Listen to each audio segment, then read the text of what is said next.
ವಾದದ್ದು ಭಗವಂತನಿಗೂ ತುಂಬ ಪ್ರೀತ್ಯಾಸ್ಪದವಾದದ್ದು. ಶ್ರೀಮದಾಚಾರ್ಯರಿಗೆ ತುಂಬ ಪ್ರೀತಿ ಅಂದರೆ ಈ 15ನೇ ಅಧ್ಯಾಯ. ತಮ್ಮ 4-5 ಗ್ರಂಥಗಳಲ್ಲಿ ಅದನ್ನು ಆಸ್ ಇಟ್ ಈಸ್ ವ್ಯಾಖ್ಯಾನ ಮಾಡಿಬಿಟ್ಟಿದ್ದಾರೆ. ಕಾರಣ ಇಷ್ಟೇ, ಸ್ವಚ್ಛವಾಗಿ ದೇವರು ಸರ್ವೋತ್ತಮ ಜೀವನಲ್ಲ ಅನ್ನುವ ಮಾತುಗಳಲ್ಲಿ ತುಂಬ ಕ್ಲಿಯರ್ ಆಗಿ ದೇವರು ಹೇಳಿದ್ದಾನೆ. ದ್ವಾಮಿಮೌ ಪುರುಷೌ ಲೋಕೆ ಕ್ಷರಶ್ಚಾಕ್ಷರ ಏವ ಚ ಕ್ಷರಸ್ಸರ್ವಾಣಿ ಭೂತಾನಿ ಕೂಟಸ್ಥೋ ಅಕ್ಷರ ಉಚ್ಯತೆ ಉತ್ತಮ ಪುರುಷಸ್ಥೋ ಅನ್ಯಃ ಪರಮಾತ್ಮೇತ್ಯುದಾಹೃತಃ. ತುಂಬ ಸಂತೋಷ ಅಂತ ದೇವರಿಗೆ, ಪುರುಷೋತ್ತಮ ಯೋಗ ಅಂತ ಇದನ್ನು ಹೇಳಿದರೆ ದೇವರಿಗೆ ತುಂಬ ಪ್ರೀತಿ. ಪ್ರಾರಂಭದಲ್ಲಿ ಶ್ರೀ ಭಗವಾನ್ ಉವಾಚ ಊರ್ಧ್ವಮೂಲಂ ಅಧಃಶಾಖಂ ಅಶ್ವತ್ಥಂ ಪ್ರಾಹುರವ್ಯಯಂ ಛಂದಾಂಸಿ ಯಸ್ಯ ಪರ್ಣಾನಿ ಯಸ್ತಂ ವೇದ ಸ ವೇದವಿತಿ. ಏನು ಮೇಲು ನೋಟಕ್ಕೆ ಅರ್ಥ ಆಗುವುದಿಲ್ಲ. ಊರ್ಧ್ವ ಮೂಲಂ, ಮೂಲ ಅಂದರೆ ಬೇರು, ಮೇಲೆ ಬೇರು ಕೆಳಗೆ ಟೊಂಗೆ. ಯಾರೋ ಅಂದರು ಯಾವುದೋ ಮಳೆ ಬಂದು ಮರ ಉಲ್ಟಾ ಪಲ್ಟಾ ಆಗಿರ್ಬೇಕ್ರಿ, ಅದಕ್ಕೆ ಮೇಲೆ ಬೇರು ಕೆಳಗೆ ಟೊಂಗೆ. ಇಲ್ಲ ಇಲ್ಲ, ಊರ್ಧ್ವ ಅಂದರೆ ಎಲ್ಲರ ಮೇಲೆ ಇರುವಂತಹ ಭಗವಂತ, ಅವನು ಈ ಜಗತ್ತೆಂಬ ವೃಕ್ಷಕ್ಕೆ ಮೂಲ, ಬೇರು, ದೇವರೇ ಬೇರು. ಊರ್ಧ್ವ ಅಂದರೆ ಅದಕ್ಕೆ ಆಚಾರ್ಯರು ಕೆಲವು ಮಾತುಗಳನ್ನು ಊರ್ಧ್ವ ಪವಿತ್ರೋ ವಾಜಿನೀವ ಅಂತ ಮಾತುಗಳನ್ನು, ಎಲ್ಲಕ್ಕಿನ್ನ ಮೇಲಿರುವ, ಎಲ್ಲರಕ್ಕಿನ್ನ ಮೇಲಿರುವ ದೇವರಿದಾನಲ್ಲ ಅವನು ಬೇರು. ಬೇರಿದ್ರೆ ಮರ, ಬೇರೆ ಇಲ್ಲ ಅಂದರೆ ಮರ ಇಲ್ಲ, ಸರಿ. ಆಮೇಲೆ ಟೊಂಗೆಗಳ್ಯಾವರು? ಕೆಳಗಿನವರು ಟೊಂಗೆಗಳಂತೆ. ಬ್ರಹ್ಮಾದಿ ದೇವತೆಗಳು ಈ ಗಿಡದ ಜಗತ್ತಿನ ಟೊಂಗೆಗಳು. ಇದಕ್ಕೆ ಅಶ್ವತ್ಥ ಅಂತ ಕರೆದಿದ್ದಾರೆ ಜಗತ್ತಿಗೆ. ಯಾಕೆ ಅಶ್ವತ್ಥ? ಅಶ್ವತ್ಥ ಅಂದರೆ ನಮಗೆ ನಿಮಗೆ ತಿಳಿದಿರೋದು ಯಾವುದು? ಅರಳಿ ಮರ. ಇದಕ್ಕೆ ಯಾಕೆ ಅಶ್ವತ್ಥ ಅಂದಿದ್ದು? ಆಶುಗತಿತ್ವ. ತುಂಬ ಚೇಂಜಸ್ ಇದೆ ಜಗತ್ತಿನಲ್ಲಿ, ವೆರಿ ರ್ಯಾಪಿಡ್ ಚೇಂಜ್. ಈ ಮಠದಲ್ಲೇ ಇರುತ್ತೆ, ಒಂದೊಂದ್ಸಲಿ ಬಂದಾಗ ಒಂದೊಂದು ಥರ ಬಿಲ್ಡಿಂಗ್ ಆಗಿರುತ್ತೆ. ಹಿಂದಿನ ಮುಂದೆ, ಮುಂದಿನ ಹಿಂದೆ. ಇಲ್ಲಿ ಪರ್ಮನೆಂಟ್ ಆಗಿರೋದು ಅಂದರೆ ರಾಯರು ಒಂದೇ, ಇಲ್ಲಾಂದರೆ ಅಡುಗೆ ಮನೆ ಆ ಕಡೆ ಇದ್ದು ಮೇಲೆ ಕೆಳಗೆ ಅಂತೂ ನಿರಂತರ ಕೆಲಸ ಮಾಡ್ತಾ ಇರ್ತಾರೆ. ಅಂತೂ ಚೇಂಜ್ ಎಲ್ಲ ಕಡೆ ಇರುತ್ತೆ, ನಮಗೆ ಕೆಲವು ಗೊತ್ತಾಗೋದಿಲ್ಲ. ಇಲ್ಲೇ ಭಗವದ್ಗೀತೆಯಲ್ಲೇ ವಿಶ್ವರೂಪ ದರ್ಶನದ ಸಂದರ್ಭದಲ್ಲಿ ಒಂದು ಪ್ರಶ್ನೆ ಮಾಡಿದ್ದಾರೆ. ಅರ್ಜುನ ಎಲ್ಲರನ್ನ ಕೃಷ್ಣನ ಬಾಯಲ್ಲಿ ಸಿಕ್ಕಾಕೊಂಡಿದ್ದಾರೆ ಅಂತ ನೋಡಿದ. ಕೃಷ್ಣ, ನಿನ್ನ ದೇಹದಲ್ಲಿ ಭೀಷ್ಮಾಚಾರ್ಯ, ದ್ರೋಣಾಚಾರ್ಯ, ಕೃಪಾಚಾರ್ಯ ಇವರೆಲ್ಲರನ್ನ ನೀನು ಅಗಿತಾ ಇರೋದು, ಅವರೆಲ್ಲ ಪ್ರಾಣತ್ಯಾಗ ಮಾಡ್ತಾ ಇರೋದು ನಾನು ನೋಡ್ತಾ ಇದ್ದೇನೆ ಅಂತ ಅಂದ. ಇದರ ಮೇಲೆ ಒಂದು ಪ್ರಶ್ನೆಯನ್ನು ಮಾಡಿಕೊಂಡಿದ್ದಾರೆ. ಇದು ಅರ್ಜುನನಿಗೆ ಮಾತ್ರ ಕಾಣಿಸ್ತು, ಬೇರೆಯವ್ರಿಗೆ ಯಾಕೆ ಕಾಣಿಸಿಲ್ಲ? ಅನೇಕ ಜನ ಇದ್ರಲ್ವಾ, ಯಾಕೆ ಕಾಣಿಸಿಲ್ಲ? ಅರ್ಜುನನಿಗೆ ಮಾತ್ರ ಕಂಡದ್ದು ಹೇಗೆ ಅಂದರೆ ಆಚಾರ್ಯರು ಹೇಳ್ತಾರೆ. ಅಲ್ಲಿ ಒಂದು ಗೀತಾ ರಾಘವೇಂದ್ರ ಸ್ವಾಮಿಗಳು ಒಂದು ಪುಟ್ಟ ಕಥೆಯನ್ನು ಹೇಳ್ತಾರೆ. ಆಚಾರ್ಯರು ಹೇಳಿದ್ದಾನೆ, ತುಂಬ ಸೂಕ್ಷ್ಮ ದೃಷ್ಟಿ ಇದ್ದವರಿಗೆ ಮುಂದಾಗೋದು ಗೊತ್ತಾಗುತ್ತೆ. ಈಗ ಏನೋ ಗೊತ್ತಿಲ್ಲ, ಹಿಂದೆಲ್ಲ ಹೇಳೋರು, ಈಗ ನಾವು ಆದ್ಮೇಲೆ ಅಂತಿರ್ತೇವಲ್ಲ, ನ್ಯಾಷನಲ್ ಡ್ಯಾಮಸ್ ಹೀಗೆ ಹೇಳ್ದ, ಹಾಗೆ ಹೇಳ್ದ, ಕೈವಾರ ತಾತ ಹಾಗೆ ಹೇಳಿದ್ರು, ಹೀಗೆ ಹೇಳಿದ್ರು. ತುಂಬ ಸೂಕ್ಷ್ಮ ದೃಷ್ಟಿ ಇದ್ದಂತಹ ಭಗವಂತನ ಅನುಗ್ರಹ ಪಡೆದ ಜ್ಞಾನಿಗಳು ಹೀಗಾಗತ್ತೆ, ಹೋಗಬೇಡ. ಕೆಲವರ ಅನುಭವ ಇಲ್ಲ, ನಮಗೆ ಸ್ವಾಮಿಗಳ ಅವತ್ತು ಮಂತ್ರಾಖ್ಯತೆ ಕೊಡಲಿಲ್ಲ, ಹೋಗದೇ ಇದ್ದೆ ಒಳ್ಳೆಯದಾಯಿತು. ಇನ್ನೇನೋ ಅವತ್ತು ಯಾರೋ ಮನೆಯಲ್ಲಿ ತಂದೆಯೋ ತಾಯಿಯೋ ಹೋಗಬೇಡ ಅಂದರು, ಹೋಗದೇ ಇದ್ದಿದ್ದು ಒಳ್ಳೆಯದಾಯಿತು. ನಿನಗೇನೋ ಕೆಟ್ಟದ್ದಾಗತ್ತಪ್ಪ, ಹೋಗಬೇಡ ಅಂತ ಕೆಲವರು ಅದನ್ನು ಹೇಳಿಯೇ ತಡೆದಿರೋರಂತ. ಬೇಡ, ಇವತ್ತು ಹೋಗೋದು ಬೇಡ, ಇವತ್ತು ಯಾಕೋ ನಿನಗೆ ಕೆಟ್ಟದ್ದಾಗೋದಿದೆ, ಅದು ಏನೋ ಅಂತ ಹೇಳೋದಿಲ್ಲ. ಹೀಗಾದ್ರಿಂದ ಅನೇಕ ಘಟನೆಗಳಿದ್ದಾವೆ. ಮುಂದಾಗೋದು ಗೊತ್ತಾಗತ್ತೆ. ಅರ್ಜುನನಿಗೂ ಸೂಕ್ಷ್ಮ ದೃಷ್ಟಿಯನ್ನು ದೇವರು ಕೊಟ್ಟಿದ್ದ. ಯಾಕೆಂದ್ರೆ ನನ್ನ ವಿಶ್ವರೂಪ ನೋಡ್ಲಿಕ್ಕೆ ಈ ಕಣ್ಣು ಸಾಕಾಗೋದಿಲ್ಲ, ದಿವ್ಯಂ ದದಾಮಿ ತೇ ಚಕ್ಷು ಅಂತ ಕೊಟ್ಟಿದ್ದ. ಸರಿ, ಒಂದು ಕಥೆಯನ್ನು ಹೇಳ್ತಾರೆ, ಪುಟ್ಟ ಕಥೆ. ಪುರೂರವ ಅಂತ ಒಬ್ಬ ರಾಜ. ಆ ಪುರೂರವ ಅನ್ನೋ ರಾಜನಿಗೆ ತಾರುಣ್ಯ ತುಂಬ ವರ್ಷ ಮೇಂಟೈನ್ ಮಾಡ್ಕೋಬೇಕು ಅಂತ ಅಪೇಕ್ಷೆ. ತುಂಬ ವರ್ಷ ಚಿಕ್ಕದ ಯಂಗ್ ಅಂಡ್ ಎನರ್ಜೆಟಿಕ್ ಆಗಿ ಕಾಣಬೇಕು ಅಂತ ಅವನೊಂದು 50-100 ಲೋಷನ್ನಲ್ಲಿ ಸ್ನಾನ ಮಾಡೋರಂತೆ. ಆ ಕಾಲದಲ್ಲೇ 50 ಬಗೆಯ ಲೋಷನ್ಸ್. ಅವನ ಮನೆಗೆ ಚೆಕಪ್ಗೆ ಬರ್ತಾ ಇದ್ದ ಡಾಕ್ಟರ್ಸ್ ಯಾರು ಅಂದರೆ ಅಶ್ವಿನಿ ದೇವತೆಗಳು. ಹೇಗಿರಬೇಡ ಅವನ ವೈಭವ. ಒಂದಿನ ಬೆಳಗ್ಗೆನೆ ಬಂದ್ಬಿಟ್ಟೆ, ಇವನಿನ್ನೂ ಸ್ನಾನವೇ ಆಗಿಲ್ಲ. ಯಾವಾಗ ಸ್ನಾನ ಆಗಿಲ್ಲ ಅವನಿಂದ ಹೀಗೆ ಚೆಕಪ್ಗೆ ಬಂದ್ಬಿಟ್ರ. ಹೌದು, ದಯಮಾಡಿ ಬೇಡ, ನಾನು ಸ್ನಾನ ಮಾಡ್ಕೊಂಡು ಬರ್ತೀನಿ, ಆಮೇಲೆ ನೀವು ಬೇಕಾದ್ರೆ ಚೆಕಪ್ ಮಾಡಿ. ಯಾಕೆ ಅಂದರೆ ಈಗ ನೀವು ನೋಡಿದ್ರೆ ನಂಗೆ ವಯಸ್ಸಾಗಿದೆ ಅಂತ ಬರೆದು ಬಿಡ್ತೀರಿ, ಮೇಕಪ್ಪೇ ಇಲ್ಲ ನನಗೆ. ಅವ್ರು ಅಂದರು, ಒಂದು ಕೆಲಸ ಮಾಡು, ಸ್ನಾನ ಮಾಡ್ಕೊಂಡು ಬಾ, ನಾವು ಒಂದು ರಿಪೋರ್ಟನ್ನು ಈಗೂ ಬರೀತೀವಿ, ಆಮೇಲೂ ಬರೀತೀವಿ. ಈ ಬ್ಲಡ್ ಚೆಕಪ್ ಇದ್ದಾಗ, RBC PBC ಇದ್ದಾಗ, ಹಾಗಾಗಿ ರ್ಯಾಂಡಮ್ ಬ್ಲಡ್ ಶುಗರ್ ಒಂದು, ಆಮೇಲೆ ಫಾಸ್ಟ್ ಬ್ಲಡ್ ಶುಗರ್, ಹಸಿವು ಇದ್ದಾಗ ಒಂದು, ತಿಂದಾದ್ಮೇಲೆ ಒಂದು, ಸ್ನಾನದ ಮುಂಚೆ ಒಂದು, ಸ್ನಾನ ಆದ್ಮೇಲೆ ಒಂದು, ಬಟ್ ಎರಡು ಫೀಸ್ ಒಂದೇ ಆಯಿತು. ಒಂದು ಚೆಕಪ್, ಒಂದು ಮೆಡಿಕಲ್ ಇದನ್ನು ಬರೆದಿತ್ತು ರಿಪೋರ್ಟ್ ಸ್ನಾನದ ಮುಂಚೆ. ಅವನೊಂದು 2 ಗಂಟೆ ಬಿಟ್ಟು ಸ್ನಾನ ಮಾಡಿ ಫಸ್ಟ್ ಕ್ಲಾಸ್ ಮೇಕಪ್ ಮಾಡಿಕೊಂಡು ಬಂದ. ನಾ ಸತ್ಯ ದಸರು ಪರಸ್ಪರ ಅವ್ರ ಮುಖ ಇವರು ಮುಖ ಅವರು ನೋಡಿಕೊಂಡು ನಕ್ಕದ್ರು.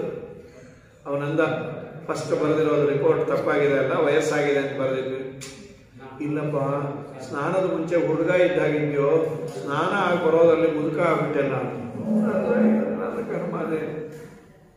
ಅಲ್ಲ, ನಾ ಮುದುಕ ಅಲ್ಲ, ಒಂದೊಂದು ಕ್ಷಣಕ್ಕೆ ವೃದ್ಧಾಪ್ಯ ಬರುತ್ತಂತೆ. ಒಂದೊಂದು ಕ್ಷಣಕ್ಕೆ ದೇಹ ಡಿಟಿರಿಯರೇಟ್ ಆಗುತ್ತೆ.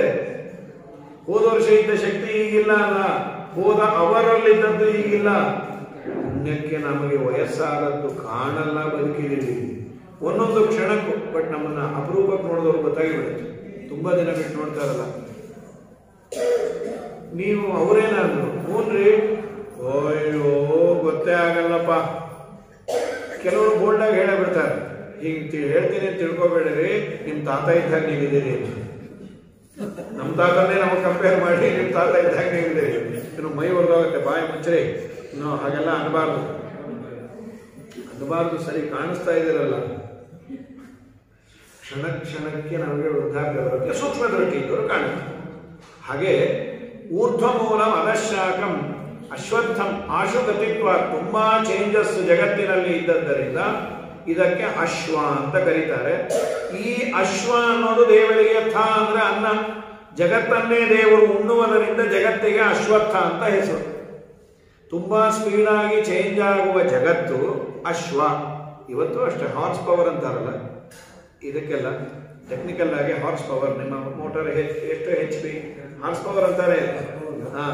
ಹಾಗಾಗಿ 1 HP 2 HP 3 HP motor horse power ಅಂತಾನೆ ಇದೆ. ಎಲಿಫೆಂಟ್ ಪವರ್ EP ಅಂದ್ರೆ ಯಾರಿಗೂ ಗೊತ್ತಾಗಲ್ಲ, ನಾ ಇಟ್ಕೋಬೇಕಷ್ಟೇ. Horse power. ಜಗತ್ತು ತುಂಬಾ ಸ್ಪೀಡಾಗಿ ಚೇಂಜ್ ಆಗೋದ್ರಿಂದ ಇದಕ್ಕೆ ಅಶ್ವ. ಅದು ದೇವರಿಗೆ ಅನ್ನ ಅಂತ. ಜಗತ್ತು ಅನ್ನ ತಿಂತಾನೆ ದೇವರು. ಛಂದಾಂಸಿ ಯಸ್ಯ ಪರ್ಣಾನಿ, ಛಂದಸ್ಸುಗಳು ಇದಕ್ಕೆ ಪರ್ಣ. ಪರ್ಣ ಅಂದ್ರೆ ಎಲೆಗಳು. ಛಂದಸ್ಸುಗಳು ಅಂತ ಇದೆ, ಮೀಟರ್ಸ್ ಶ್ಲೋಕದ್ದು.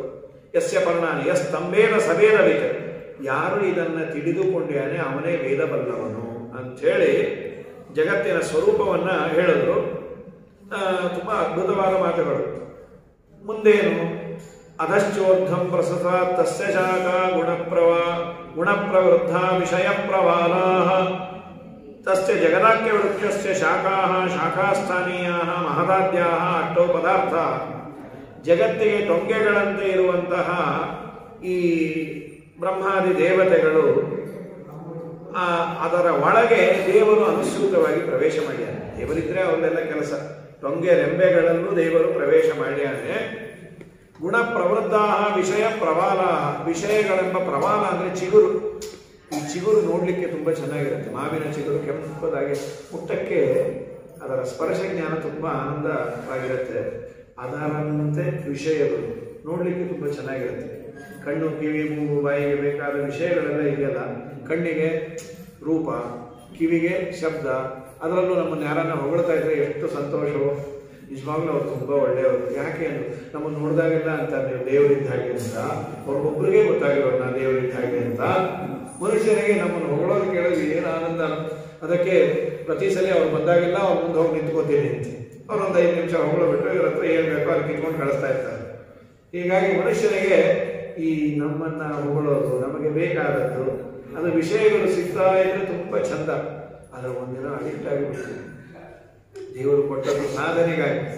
ಕಣ್ಣಿಗೆ ಕೃಷ್ಣಾಕೃತಿ ನೋಡದೆ ಪರ ಹೆಣ್ಣಿನ ನೋಡುವ ತಪ್ಪು, ನಿನ್ನ ಕಥಾಮೃತ ಕೇಳದೆ ಹರಟಯ ಮನ್ನಿಸುವ ಕಿವಿ ತಪ್ಪು.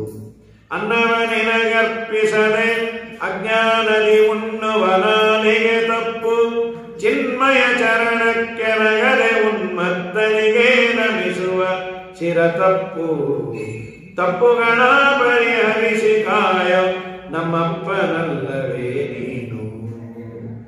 ಅದಕ್ಕೆ ಇಲ್ಲಿ ರಾಘವೇಂದ್ರ ಸ್ವಾಮಿಗಳು ಬರುತ್ತೆ, ವಿಷಯ ಪ್ರವಾಲ ತಾತ್ಕಾಲಿಕ ಸುಖ ಹೇತುತ್ವ ಸಾಮ್ಯ ಶಬ್ದಾದ್ಯಾ ವಿಷಯಾ ಎವ ಪ್ರವಾಲಾ. ತಾತ್ಕಾಲಿಕವಾಗಿ ಆ ಎಲೆಯನ್ನು ಮುಟ್ಟಿದಾಗ ತುಂಬ ಸಂತೋಷ ಆಗುತ್ತೆ, ಮೆತ್ತಗಿರುತ್ತೆ. ಹಾಗೆ ಟೆಂಪರರಿ ಸುಖ ಕೊಡೋದು ವಿಷಯಗಳು. ಅದಕ್ಕೆ ಇದಕ್ಕೆ ಸಾಮ್ಯ ವಿಷಯ ಪ್ರವಾಲ. ಅದಶ್ಚ ಮೂಲಾನಿ ಅನುಸಂತತಾನಿ ಕರ್ಮಾನುಬಂಧೀನಿ ಮನುಷ್ಯ ಲೋಕೆ. ಈ ಮೂಲ ಎಲ್ಲ ಕಡೆ ವ್ಯಾಪಿಸಿದೆ. ಜಡ ಪ್ರಕೃತಿಯಲ್ಲಿ ಸತ್ವಾದಿ ಗುಣಗಳೆಂಬ ಬೇರುಗಳು ತಮಗಿಂತ ಕೆಳಗಿನದಾದ ಮಹಾರಾಜಿ ರೂಪವಾದ ಕೊಂಬೆಗಳಲ್ಲೂ ವ್ಯಾಪಿಸಿದೆ ಅಂಥೇಳಿ ನರೂಪಮಸ್ಯೇ ತಥೋಪಲಭ್ಯತೆ ನಾಂತೋ ನ ಚಾದಿನ್ ನ ಚ ಸಂಪ್ರವಿಷ್ಟ ಅಶ್ವತ್ಥಮೇನಂ ಸುವಿರೂಢ ಮೂಲಂ ಅಸಂಗ ಶಸ್ತ್ರೇಣ ದೃಢೇನ ಚಿತ್ವಾ. ಈ ಜಗತ್ತೆಂಬ ವೃಕ್ಷ ಯಥಾಸ್ಥಿತವಾಗಿ ನಮಗೆ ತೋರೋದಿಲ್ಲ, ಯಾಕೆಂದ್ರೆ ವಿಕಾರ ಹೊಂದುವ ಸ್ವಭಾವವೂ ಆಗಿದೆ. ನಂತರದಲ್ಲಿ ನಿಜರೂಪವನ್ನು ನೋಡೋದು ಕಷ್ಟ. ಇದರ ನಿಜರೂಪ ಒಳಗೆ ಇರುವ ದೇವರನ್ನ ನಾವು ನೋಡಬೇಕು ಅಂತಾರೆ. ಜಗತ್ತಿನ ಪೂರ್ಣ ವ್ಯಾಪಿಸಿ ದೇವರಿದ್ದಾನೆ. ವ್ಯಾಪಿಸಿ ಇರುವ ದೇವರನ್ನ ನಾವು ಕಾಣಬೇಕಾದರೆ ಅದನ್ನು ಸೀಳಬೇಕಂತೆ. ಏನಿದು ಸೀಳೋದು? ಮರ ಆದರೆ ಕೊಡ್ಲಿ ತಗೊಂಡೋ ಮಚ್ಚು ತಗೊಂಡೋ ಸೀಳಬಹುದು.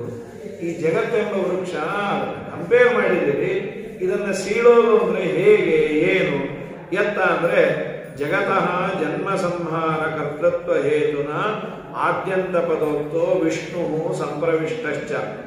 ಜಗತ್ತಿನ ಆದಿ ಅಂತ್ಯಗಳಲ್ಲಿ, ಜಗತ್ತಿನ ಆದಿ ಅಂದ್ರೆ ಸೃಷ್ಟಿ, ಅಂತ್ಯ ಅಂದ್ರೆ ನಾಶ, ಇದೆರಡನ್ನೂ ಮಾಡುವವನು ದೇವರು ಆದದ್ದರಿಂದ ಆದ್ಯಂತಗಳು ಅಂದ್ರೆ ದೇವರು ಅಂತ ರಾಯರು ಬರೀತಾರೆ.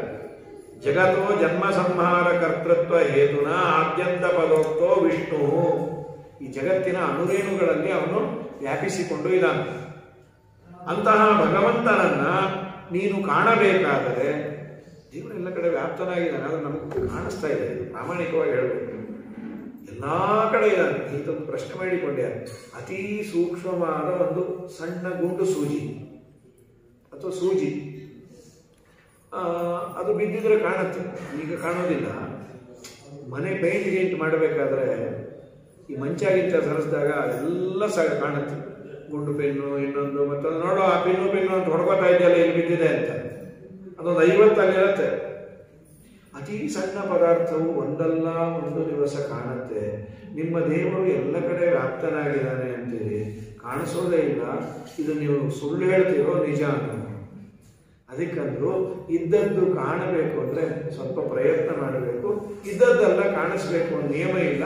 ಇದೆ, ನನಗೆ ಸ್ವಲ್ಪ ತಿಳಿಯೋ ಥರ ಹೇಳ್ತೀರಾ, ಮೊಸರಲ್ಲಿ ಬೆಣ್ಣೆ ಇದೆ, ಯಾರಾದರೂ ಡಿನೇ ಮಾಡ್ತಾರೆ? ಇಲ್ಲ ಅನ್ಲಿಕ್ಕೆ ಆಗೋದಿಲ್ಲ.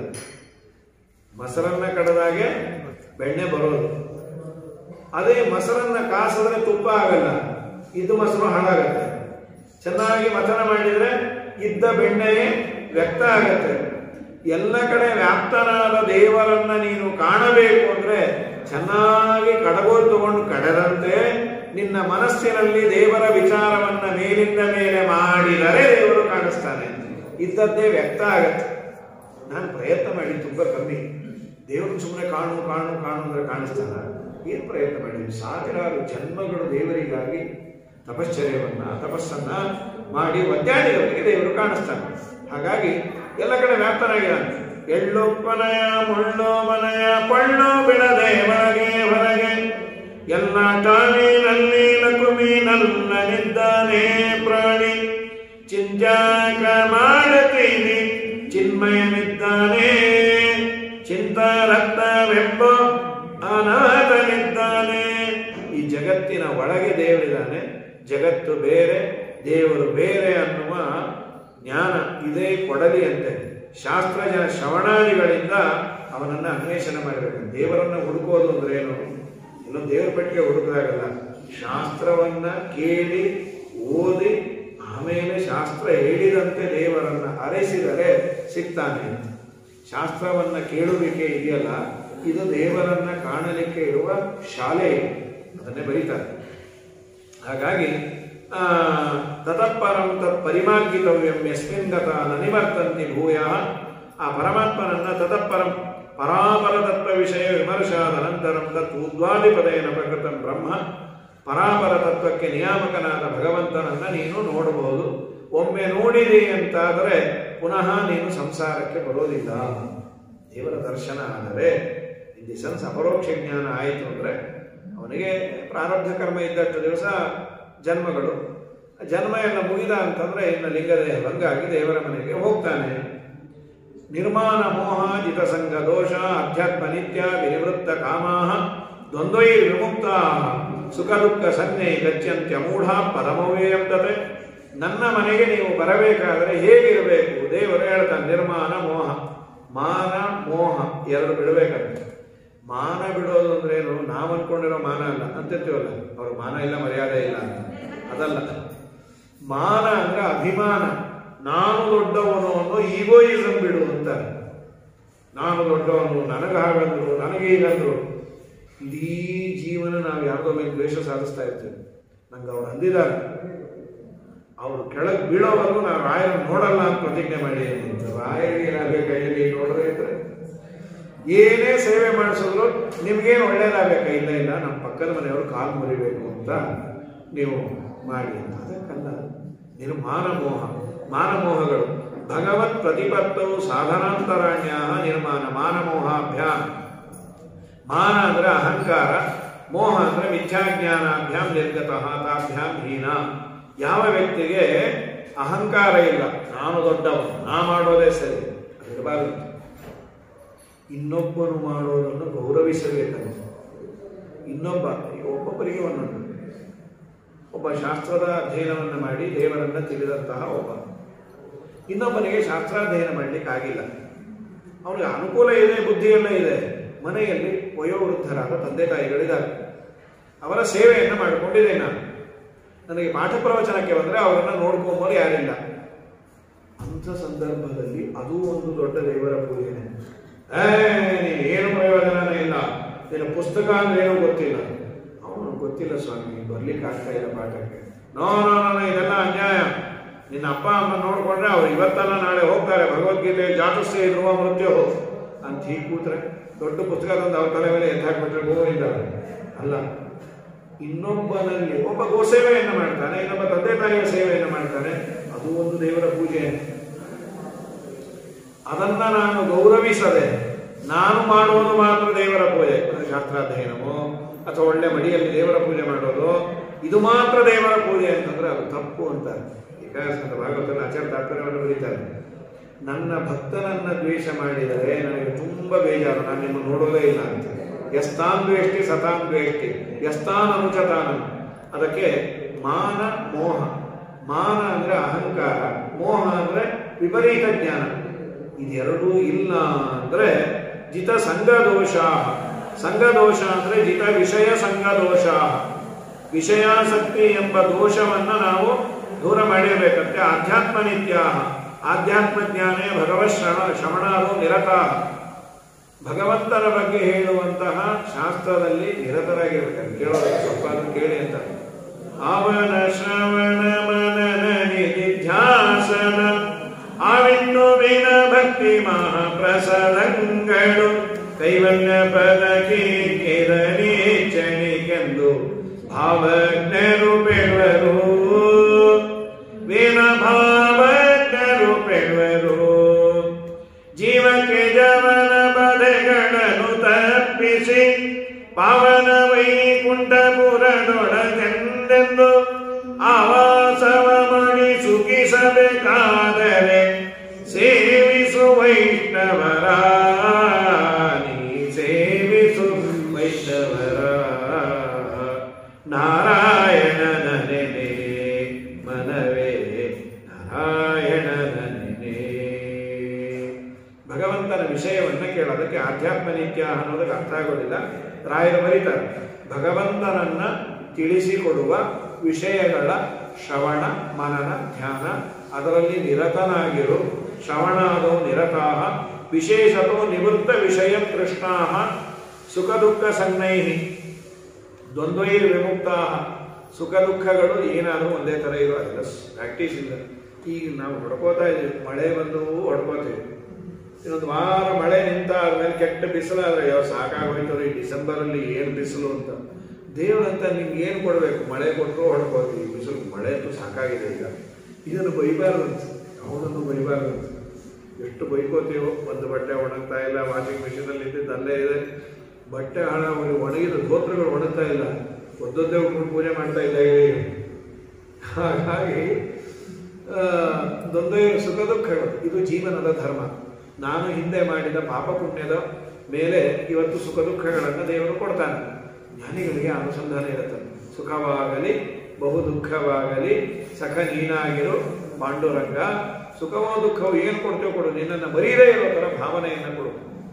ಗಚ್ಚತ್ಯಮೂಢಾಹ, ಅಂಥವನು ನನ್ನ ಮನೆಗೆ ಬರಬಹುದು. ಇದು ದೇವರ ಮನೆಗೆ ಹೋಗ್ಲಿಕ್ಕೆ ಇರುವ ದೊಡ್ಡ ಸಾಧನ. ನಿರ್ಮಾಣ ಮೋಹ, ಮಾನ ಮೋಹ. ಮಾನ ಅಂದ್ರೆ ಅಹಂಕಾರ, ಮೋಹ ಅಂದ್ರೆ ಮಿಥ್ಯಾಜ್ಞಾನ ಇರಬಾರದು. ವಿಷಯಗಳ ಸಂಘದಿಂದ ಬಂದ ದೋಷವನ್ನು ದೂರ ಮಾಡ್ಕೋಬೇಕು. ಅಧ್ಯಾತ್ಮ ನಿತ್ಯ, ಶ್ರವಣ ಮನನಾದಿಗಳಲ್ಲಿ ಆಸಕ್ತರಾಗಿರಬೇಕು. ವಿನಿವೃತ್ತ ಕಾಮಾಹ, ಕಾಮಾದಿಗಳು ಬಯಕೆಗಳನ್ನು ಬಿಟ್ಟಿರಬೇಕು. ಸುಖ ದುಃಖ ಸಂಜ್ಞೈಹಿ ದ್ವಂದ್ವೈಹಿ ವಿಮುಕ್ತ. ಸುಖವೋ ದುಃಖವೋ ಏನು ಬಂದರೂ ದೇವರನ್ನ ನಂಬಿರೋದನ್ನು ಬಿಡಬಾರದು. ಇಂಥವರು ನನ್ನ ಮನೆಗೆ ಬರಬೇಕು. ಸರಿ ಸ್ವಾಮಿ, ನಿನ್ನ ಮನೆ ಹೇಗಿದೆ ಎಂದು. ನ ತದ್ಭಾಸಯತೆ ಸೂರ್ಯೋ ನ ಶಶಾಂಕೋ ನ ಪಾವಕಃ ಯದ್ಗತ್ವಾ ನ ನಿವರ್ತಂತೆ ತದ್ಧಾಮ ಪರಮಂ ಮಮ. ನನ್ನ ಮನೆಯಲ್ಲಿ ಸೂರ್ಯನ ಬೆಳಕಿಲ್ಲ, ಚಂದ್ರನ ಬೆಳಕಿಲ್ಲ. ಬೆಳಕಿಲ್ಲ ಅಂತಲ್ಲ, ಕತ್ಲಾಗಿದೆಯಾ ಅಂದ್ರು ಅಲ್ಲ. ಸೂರ್ಯನ ಬೆಳಕು ನನ್ನ ಮನೆಯಲ್ಲಿ ನನ್ನ ತೇಜಸ್ಸಿನ ಮುಂದೆ 0 ಕ್ಯಾಂಡಲ್ ಬಲ್ಬ್ ಇದ್ದಾಗಿರುತ್ತೆ. ವಿಡಿಯೋ ಲೈಟ್ ಮುಂದೆ ದೇವರ ಅದ್ಭುತವಾದ ತೇಜಸ್ಸಿನ ಮುಂದೆ ಸೂರ್ಯ ಇಷ್ಟಾಗಿ ಬಿಡ್ತಾನೆ. ಚಂದ್ರ ಹೊಳೆಯಲ್ಲ, ಯಾರು ಹೊಳೆಯಲ್ಲ ಇನ್ ದಿ ಸೆನ್ಸ್ ನನ್ನ ಬ್ರೈಟ್ನೆಸ್ಸಿನ ಮುಂದೆ ಅವರೇನೂ ಅಲ್ಲ. ಮತ್ತೆ ನನ್ನ ಮನೆ ಎಂಥದ್ದು ಅಂದ್ರೆ, ಒಮ್ಮೆ ನನ್ನ ಮನೆಗೆ ಬಂದ ಮೇಲೆ ಪುನಃ ವಾಪಸ್ ಬರಲ್ಲ ಅಂದ್ರೆ ಸಂಸಾರಕ್ಕೆ ಬರಲ್ಲ. ಅವನ ಪುರಕ್ಕೆ ಹೋದ ಜನರು ಒಮ್ಮೆ ನನ್ನ ಹಿಂದಿರುಗರು. ಅವನು ತಾನೇ ತನ್ನವಯವದಿ ಮಕ್ಕಳು ಪಡೆದವನಿಗೆ ಒಲಿದೆ ಏತ ಕಮ್ಮಲ ಕುಮಿ ವಾಸುದೇವಗೆ. ಇಷ್ಟೆಲ್ಲ ಮಾತುಗಳನ್ನು ಪುಟದಾಗ ಹೇಳ್ಬಿಟ್ಟಿರ್ತಾರೆ ದಾಸ. ಅವನ ಮನೆಗೆ ಹೋದ್ರೆ ನಚ ಪುನರಾವರ್ತತೆ, ಸಂಸಾರಕ್ಕೆ ಬರಲ್ಲ ಅಂತ. ಸಂಸಾರಕ್ಕೆ ಮತ್ತೆ ಮತ್ತೆ ಅವರು ಬರೋದಿಲ್ಲ. ಸರಿ, ಇದು ನನ್ನ ಮನೆ. ಯದ್ಗತ್ವಾ ತದ್ಧಾಮ ಪರಮಂ ಮಮ ಮಮೈವಾಂಶೋ ಜೀವಲೋಕೆ ಜೀವಭೂತ ಸನಾತನಃ ಮನಃಷಟ್ಟಾನೇಂದ್ರಿಯಾಣಿ ಪ್ರಕೃತಿ ಸ್ಥಾನಿ ಕರ್ಷತಿ. ಈ ಜಗತ್ತೆಂಬ ವೃಕ್ಷವನ್ನ ಛೇದನೆ ಮಾಡಿ ಅಲ್ಲಿರುವ ದೇವರನ್ನ ನೋಡಬೇಕು ಅಂದ್ರೆ ಬ್ರಹ್ಮಾದಿ ಪ್ರತಿಪತ್ತೇನ ಅಲಂ ಕಿಂ ಭಗವತ್ ಪ್ರತಿಪತ್ತೇ ಇತ್ಯತಃ. ಬ್ರಹ್ಮಾದಿಗಳನ್ನ ತಿಳಿದುಕೊಂಡ್ರೆ ಸಾಕು, ದೇವರನ್ನ ಯಾಕೆ ತಿಳಿಬೇಕು ಅಂತ ರಾಯರು ಪ್ರಶ್ನೆ ಮಾಡಿಕೊಂಡು, ಈ ಜೀವಲೋಕದಲ್ಲಿ ಈ ಜೀವರೆಲ್ಲ ಇದಾರಲ್ಲ ನನ್ನ ಅಂಶ ಅಂದ್ರೆ ಭಿನ್ನಾಂಶರು. ಅದೊಂದು ತುಂಬಾ ದೊಡ್ಡದು. ಆಚಾರ್ಯರು ಎಲ್ಲೇ ಅಂಶ ಅಂತ ಬಂದ್ರೆ ಅಭಿನ್ನಾಂಶ, ಮತ್ಸ್ಯ, ಕೂರ್ಮ, ವರಾಹ, ನಾರಸಿಂಹ. ಜೀವರೆಲ್ಲರೂ ದೇವರಿಂದ ಅತ್ಯಂತ ಭಿನ್ನರು, ದೇವರ ಪೂರ್ಣ ಅಧೀನದಲ್ಲಿರುವವರು. ಮನಃಷಷ್ಟಾನೇಂದ್ರಿಯಾಣಿ ಮಮೈವ ಭಿನ್ನಾಂಶ ನತು ಮತ್ಸ್ಯಾದಿವತ್ ಸ್ವರೂಪಾಂಶ ಭಿನ್ನೋಪಿ ಸೂರ್ಯಸ್ಯ ಗದ್ಯೋತೈವ. ಸೂರ್ಯನಿಗೂ ಮಿಣುಕು ಹುಳಕ್ಕೂ ಒಂಚೂರು ಸಾಮ್ಯ ಇದೆ. ಏನು? ಸೂರ್ಯನು ಬೆಳಕು ಕೊಡ್ತಾನೆ, ಮಿಣುಕು ಹುಳು ಬೆಳಕು ಕೊಡುತ್ತೆ. ಸೂರ್ಯನ ಒಂದು ಬೆಳಕು ಎಂದು ಮಿಣುಕು ಚೂರೇ ಚೂರ, ಅತಿ ಕತ್ತಲಿದ್ದಾಗ ಜರೂರು ಅಂತ ಹಾರಿದ್ರೆ ಚೂರು ಕಾಣುತ್ತೆ. ಹಾಗೆ ದೇವರಿಗೂ ನಮಗೂ ಚೂರು ಸಾಮ್ಯ ಏನು ಗೊತ್ತಾ? ಅವನು ಚೇತನ, ನಾವು ಚೇತನ. ರಾಯರು ಬರೆಯೋದನ್ನು ಮಿಣುಕು ಹುಳುಕ್ಕೂ ಸೂರ್ಯನ ಬೆಳಕಿಗೂ ಇರುವ ಸಾಮ್ಯದಷ್ಟು ದೇವರಿಗೂ ಜೀವನಿಗೂ ಚೂರು ಸಾಮ್ಯ ಇದೆ. ಮಂದತಾಭಾಸತ್ವೇನ ತೇಷಾಂ ಬ್ರಹ್ಮಾದೀನಾಂ ಅಶಕ್ತ್ವಾ ತೇಷಾಂ. ಬ್ರಹ್ಮಾದಿಗಳಿಗೆ ಅವರು ಅಶಕ್ತರೇ, ದೇವರೇ ನಿಂತು ಎಲ್ಲ ಮಾಡಿಸ್ತಾನೆ ಅಂತ ಭಗವಂತನನ್ನ ನೀನು ಮನಃಷಷ್ಠ ಪ್ರಕೃತಿಸ್ಥಾನಿ, ಪ್ರಕೃತಿ ಕಾರ್ಯ ಶರೀರಸ್ಥಾನಿ ಮನಃಷಷ್ಠಾನಿ. ಪ್ರಕೃತಿಯ ಕಾರ್ಯವಾದ ಈ ಶರೀರದಲ್ಲಿದ್ದು ಮನಸ್ಸಿನ ಸಮೇತ ಪಂಚ ಜ್ಞಾನೇಂದ್ರಿಯಗಳಿದೆಯಲ್ಲ, ಆ ಜ್ಞಾನೇಂದ್ರಿಯಗಳನ್ನೆಲ್ಲ ನೀನು ವಶ ಮಾಡಿಕೊಂಡು ವಿಷಯಕ್ಕೆ ಹೋಗದಂತೆ ನೀನು ನನ್ನನ್ನು ತಿಳಿಯಬೇಕು. ಶರೀರಂ ಯದವಾಪ್ನೋತಿ ಯಚ್ಚಾಪ್ಯುತ್ಕಾಮತೀಶ್ವರ ಗೃಹೀತ್ವೈತಾನಿ ಸಂಯಾಂತಿ ವಾಯುರ್ಗಂಧಾನಿ ವಾಶಯಾತ್. ವಾಯು ಈ ಹೂವಿನ ಮೇಲೆ ಇರುವ ಗಂಧವನ್ನ ತಗೊಂಡ್ಬರುತ್ತಂದ್ರೆ, ಪುಷ್ಪದ ಮೇಲೆ ಬೀಸಿದಾಗ ನಮ್ಗೆ ಒಳ್ಳೆ ಸುವಾಸನೆ ಬರುತ್ತೆ. ಅದು ಆ ಪುಷ್ಪಕ್ಕೆ ಟ್ರಬಲ್ ಮಾಡಿರಲ್ಲ. ಹಾಗೆ ವ್ಯಕ್ತಿ ಹೋಗಬೇಕಾದರೆ ಜೀವ ಸ್ವಸಾಮರ್ಥ್ಯದಿಂದ ಪರಮಾತ್ಮ ಯಾವಾಗ ಜೀವನ ಶರೀರದಲ್ಲಿ ಇರ್ತಾನೆ ಆಗ ಮಾತ್ರ ಅವನ ಪ್ರೇರಣೆಯಿಂದ ಜೀವ ತನ್ನ ಇಂದ್ರಿಯಗಳನ್ನ ವಿಷಯಗಳ ಕಡೆಗೆ ಸೆಳೀತಾನೆ. ಪರಮಾತ್ಮ ಯಾವಾಗ ಜೀವ ಶರೀರದಿಂದ ಹೊರಗೆ ಹೋಗ್ತಾನೋ ಆಗ ಜೀವನೂ ಹೋಗ್ಲೇಬೇಕು. ನಾನು ಇರ್ತೇನೆ, ನಂದು ಈ ದೇಹ, ನೀ ಬದಲೇಬೇಕಪ್ಪ ಅಂತ ಕರ್ಕೊಂಡು ಹೊರಟೋಗ್ತಾನೆ ಜೀವನನ್ನು. ಇಷ್ಟು ಹೇಳಿ ಭಗವಂತನನ್ನ ಯದಾದಿತ್ಯ ಗದಂ ತೇಜ, ಸೂರ್ಯನಲ್ಲಿರುವ ಬೆಳಕು ನನ್ನದು, ಚಂದ್ರನಲ್ಲಿರುವ ಬೆಳಕು ನಂದು. ಬೆಳಕು ನಂದು ಅಂದ್ರೆ ಏನು? ನನ್ನ ತೇಜಸ್ಸಿನಿಂದ ಅವನು ಬೆಳಗೋದು. ಸ್ವತಂತ್ರವಾಗಿ ನಾನು ಯಾರಿಗೂ ಏನನ್ನೂ ಕೊಟ್ಟಿಲ್ಲ. ಅಗ್ನಿಯಲ್ಲಿರುವ ಬೆಂಕಿ ನಂದು. ಭೀಷಾಸ್ಮಾನವಾದ ಪವತಿ ಭೀಷೋದೇತಿ ಸೂರ್ಯ ಅಂತ ಉಪನಿಷತ್ ಹೇಳುತ್ತೆ. ಅದನ್ನೇ ಇಲ್ಲಿ ಹೇಳಿ ಅಹಂ ವೈಶ್ವಾನರೋ ಭೂತ್ವ ಪ್ರಾಣಿನಾಂ ದೇಹಮಾಶ್ರಿತಃ. ಈ ಶ್ಲೋಕ ಹೇಳೋ ಟೈಮು ಇನ್ನೇನು. ಅಹಂ ವೈಶ್ವಾನರೋ ಭೂತ್ವ, ವಿಶ್ವನರ ಸಂಬಂಧಿತ್ವ ವೈಶ್ವಾನರ ಅಂತ ನಮ್ಮ ನಿಮ್ಮ ಹೊಟ್ಟೆಯಲ್ಲಿ ಒಂದು ಅಗ್ನಿ ಇದೆ. ತಿಂದ ಅನ್ನ ಆಹಾರವನ್ನು, ಅಗ್ನಿನೂ ಹೌದು ದೇವರೂ ಹೌದು. ವೈಶ್ವಾನರ ಅಂತ ಅಗ್ನಿ, ವಿಶ್ವನರ ಸಂಬಂಧಿತ್ವ ವೈಶ್ವಾನರ ನಾರಾಯಣ ಅಂತ ದೇವರೇ. ತಿಂದ ಅನ್ನವನ್ನ ಪಚನೆ ಮಾಡೋನು ನಮ್ಮ ನಿಮ್ಮ ಹೊಟ್ಟೆಯಲ್ಲಿದೆ, ದೇವರೇ ಅಲ್ಲಿ ಕೂತಿದ್ದಾನೆ. ಪ್ರಾಣಾಪಾನ ಸಮಾಯುಕ್ತ ಪಚಾಮ್ಯನ್ನಂ ಚತುರ್ವಿಧಂ, 4 ಬಗೆಯ ಅನ್ನ. ಏನದು? ಭಕ್ಷ್ಯ ಭೋಜ್ಯ ಲೇಖ್ಯ ಪೇಯ ಅಂತ. ಭಕ್ಷ್ಯ ಭೋಜ್ಯ ಲೇಖ್ಯ ಪೇಯ ಅನ್ನೋದಕ್ಕೆ ಬರೀತಾರೆ. ಬೇರೆ ಏನೋ ಚತುರ್ವಿಧಂ ಅನ್ನಂ ಅಂತ. ಹಲ್ಲಿಂದ ಅಗಿಯೋದು, ನಾಲಿಗೆಯಿಂದ ನೆಕ್ಕೋದು, ಆಮೇಲೆ ರಸವನ್ನ ಆಸ್ವಾದನೆ ಮಾಡೋದು, ಮೆತ್ತಗಿರೋದನ್ನು ನುಂಗೋದು. ಹೀಗೆ ಇವೆಲ್ಲವನ್ನ ನಾನೇ ನಿಮ್ಮೊಳಗೆ ಇದ್ದು ನಿಮಗೆ ಉಂಡು ನಾನು ನಿಮಗೆ ಅದರ ಸಾರವನ್ನು ನಾನು ಸ್ವೀಕಾರ ಮಾಡಿ ಉಂಡ ತೃಪ್ತಿಯನ್ನ ಕೊಡ್ತೇನೆ. ಸರ್ವಸ್ಯ ಚಾಹಂ ಪ್ರತಿಸನ್ನಿವಿಷ್ಟೋ ಮತ್ತಸ್ಮೃತಿ ಜ್ಞಾನಂ ಅಪೋಹನಂಚ. ಎಲ್ಲರ ಹೃದಯದಲ್ಲಿ ನಾನು ಇದ್ದು ನನ್ನಿಂದಲೇ ನಿಮಗೆ ಜ್ಞಾನ, ನನ್ನಿಂದಲೇ ನಿಮಗೆ ಅಜ್ಞಾನ, ಎರಡೂ ನನ್ನಿಂದಲೇ. ಮತ್ತಸ್ಮೃತಿ ಜ್ಞಾನಂ ಅಪೋಹನಂಚ. ಅಪೋಹನ ಅಂದ್ರೆ ಗೊತ್ತಾಗದೇ ಇರೋದು. ಜೀವೇ ದೇವೈಶ್ಚ ವೇದೈಶ್ಚ ಸರ್ವೇ ಅಹಮೇವ ವೇದ್ಯ. ವೇದಗಳಿಂದ ನಾನೇ ಪ್ರತಿಪಾದ್ಯ. ಅಷ್ಟು ಸ್ಪಷ್ಟವಾಗಿ ದೇವರು ಹೇಳಿ ಲೋಕದಲ್ಲಿ 2 ಬಗೆ. ಏನೇನು? ದ್ವಾಮಿಮೋ ಪುರುಷೋ ಲೋಕೆ ಕ್ಷರ ಅಕ್ಷರ. ಶರೀರ ನಾಶ ಆಗುವಂತಹ ಜೀವರು ಒಂದು, ನಾಶವಿಲ್ಲದ ಶರೀರ ಇರುವ ಜೀವರು ಅಂತ 2. ಯಾರ್ಯಾರು? ಬ್ರಹ್ಮದೇವರ ಪರ್ಯಂತ ಶರೀರ ನಾಶ ಉಂಟು, ಲಕ್ಷ್ಮೀದೇವಿ ಮಾತ್ರ ಶರೀರ ನಾಶ ಇಲ್ಲ. ನಿತ್ಯ ಮುಕ್ತಳೆ ನಿರ್ವಿಕಾರಳೆ. ಅವಳಕ್ಕೆ ಕೂಟಸ್ಥಳು ಅಂತ. ಅದಕ್ಕೆ ಕೂಟಸ್ಥ ಅಂತಂದ್ರೆ ಯಾವ ವಿಕಾರರಹಿತಳು ಅಂತ. ಕೂಟಸ್ಥೋ ಅಕ್ಷರ ಉಚ್ಚತೆ, ಅಕ್ಷರ ಪುರುಷಳು ಅಂತ ಕರೀತಾರೆ. ಮುಕ್ತರಿಗೂ ದೇಹನಾಶ ಇಲ್ಲ. ಆದರೆ ಮೊದಲು ದೇಹನಾಶ ಇತ್ತು, ಮುಕ್ತರಾದ ಮೇಲೆ ಇಲ್ಲ. ಲಕ್ಷ್ಮೀದೇವಿ ಯಾವಾಗಲೂ ದೇಹನಾಶ ಇಲ್ಲ. ಇವರಿಬ್ರು ದೇಹ ನಾಶ ಆಗುವ ದೇಹ ಉಳ್ಳವರು ಜೀವರು, ದೇಹ ನಾಶವೇ ಇಲ್ಲದ ದೇಹ ಇರುವ ಲಕ್ಷ್ಮೀದೇವಿ. ಇವರಿಬ್ಬರನ್ನ ಮೀರಿಸಿದ ಮತ್ತೊಬ್ಬ ಇದ್ದಾನೆ, ಅವನೇ ಪುರುಷೋತ್ತಮ, ಅವನೇ ನಾನು ಅಂತದೆ. ಖರ ಸರ್ವಾಣಿ ಭೂತಾನಿ ಕೂಟಸ್ಥೋ ಅಕ್ಷರ ಉಚ್ಚತೆ ಉತ್ತಮ ಪುರುಷತ್ವ ಅನ್ಯಃ ಪರಮಾತ್ಮೇ ತಿದಾಹೃತಃ ಯೋ ಲೋಕತ್ರಯಮಾವಿಶ್ಯ ವಿಭಕ್ತಿ ಅವ್ಯಯೇಶ್ವರ. ಇಡೀ ಜಗತ್ತನ್ನು ಪ್ರವೇಶ ಮಾಡಿ ನಾನು ಜಗತ್ತನ್ನು ಧಾರಣೆ ಮಾಡಿದ್ದೇನೆ. ಯಸ್ಮಾತ್ ಕ್ಷರಮತೀತೋಹಂ, ಕ್ಷರದಿಂದಲೂ ನಾನು ವಿಲಕ್ಷಣ, ಅಕ್ಷರದಿಂದಲೂ ವಿಲಕ್ಷಣ. ಅಥೋಸ್ಮಿ ಲೋಕೆ ವೇದೇ ಚ, ನನ್ನನ್ನು ಪುರುಷೋತ್ತಮ ಅಂತ ಕರೀತಾರೆ. ಯಾರು ಈ ರೀತಿಯಾಗಿ ತಿಳಿತಾನೆ ಅವನೇ ಸರ್ವಸ್ವವನ್ನು ತಿಳಿದವನು. ಅನಂತ ವೇದಗಳನ್ನು ತಿಳಿದ ಪುಣ್ಯ ಅಂತ. ದೇವರನ್ನ ಈ ರೀತಿ ತಿಳಿದ ಸರ್ವೋತ್ತಮ ಅಂತ ಅಷ್ಟೇ ಅಲ್ಲ, ಕ್ಷರಾಕ್ಷರ ವಿಲಕ್ಷಣ ಇತಿ ಗುಖ್ಯತಮಂ ಶಾಸ್ತ್ರಂ ಇದಮುಕ್ತಂ ಮಯ ಅನಘ ಏತದ್ ಬುದ್ಧ್ವಾ ಬುದ್ಧಿಮಾನ್ ಸ್ಯಾತ್ ಕೃತಕೃತ್ಯಶ್ಚ ಭಾರತ. ಇದನ್ನ ತಿಳಿದರೆ ಅವನೇ ನಿಜವಾದ ಬುದ್ಧಿವಂತ. ನಾನು ಹೇಳಿದ ಸರ್ವಾಂತರ್ಯಾಮಿತ್ವ, ಜಗದ್ವೃಕ್ಷ ಮೂಲಾಧಾರತ್ವ ಮುಂತಾದ ಗುಣಗಳನ್ನು ಮುಮುಕ್ಷು ಮೋಕ್ಷ ಬಯಸುವವನು ತಿಳಿಬೇಕು. ಅಂಥವನು ನಿಜವಾಗಲೂ ಜನ್ಮ ಪಡೆದದ್ದು ಸಾರ್ಥಕ. ನನ್ನ ಮನೆಯನ್ನು ಅವನಿಗೆ ಕೊಡ್ತೇನೆ ಅಂತ ಹೇಳಿ ಭಗವಂತ ಸುಂದರವಾಗಿ ಪುರುಷೋತ್ತಮ ಯೋಗದಲ್ಲಿ ಭಗವದ್ಗೀತೆ ಎಲ್ಲ ಅಧ್ಯಾಯಗಳಲ್ಲೂ ಅದ್ಭುತವಾದ ವಿಚಾರ ಇದೆ. ಜನರಲ್ ಆಗಿ ಪುರುಷೋತ್ತಮ ಯೋಗವನ್ನು ಪಾರಾಯಣ ಮಾಡುವುದು, ಆಚಾರ್ಯರು ತಮ್ಮ ವಿಷ್ಣು ತತ್ವ ನಿರ್ಣಯ, ಇನ್ನು ಬೇರೆ ಬೇರೆ ಗ್ರಂಥಗಳಲ್ಲಿ ಇದನ್ನು ತೆಗೆದುಕೊಂಡಿದ್ದಾರೆ. ತುಂಬ ಪ್ರೀತಿಯವರು ಆಚಾರ್ಯರು ಸ್ವಚ್ಛವಾಗಿ ದೇವರು ಹೇಳಿದ್ದರಿಂದ ಪರಮಾತ್ಮನಾದ ಬಾಯಲ್ಲೇ ನಾವು ಸರ್ವೋತ್ತಮತ್ವವನ್ನು ಅವನು ಹೇಳಿದ್ದನ್ನು ತಿಳಿದಿದ್ದೇವೆ.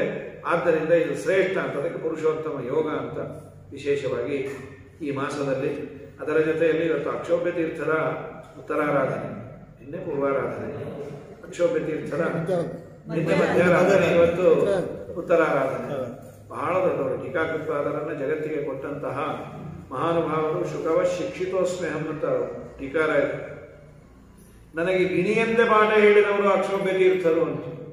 ಯಾಕೆಂದ್ರೆ ಆಚಾರ್ಯರ ಗರಡಿಯಲ್ಲಿ ಓದಿದವರು 4 ಜನ: ಪದ್ಮನಾಭ ತೀರ್ಥರು, ನರಹರಿ ತೀರ್ಥರು, ಮಾಧವ ತೀರ್ಥರು, ಅಕ್ಷೋಭ್ಯ ತೀರ್ಥರು. ಮಧ್ವಾಚಾರ್ಯರ ಸಂಸ್ಥಾನ ಯಾರು ಕೊಡಬೇಕು ತುಂಬ ದೊಡ್ಡ ಗೊಂದಲ. ಯಾಕೆಂದ್ರೆ ವೈರಾಗ್ಯ ಬೇಕು, ಪೂಜೆ ಗೀಜೆ ಮಾಡ್ಕೊಂಡು ಹೋಗ್ಬೇಕು, ಸಿದ್ಧಾಂತವನ್ನು ಉಳಿಸ್ಕೊಂಡು ಹೋಗ್ಬೇಕಲ್ಲ. ಅವತ್ತಿನ ಕಾಲದಲ್ಲಿ ವೈಂಡಪ್ ಆಗಿ ಬಿಟ್ರೆ ಪಾಂಡಿತ್ಯ ಇಲ್ಲ ಅಂತಾಗಿ ಯಾರಾದರೂ ವಾಕ್ಯಾರ್ಥ ಮಾಡಿ ಸಿದ್ಧಾಂತವನ್ನು ಸೋಲಿಸಿ ಬಿಟ್ರೆ ಅಲ್ಲಿಗೆ ಮಧ್ವ ಸಿದ್ಧಾಂತ ಕ್ಲೋಸ್.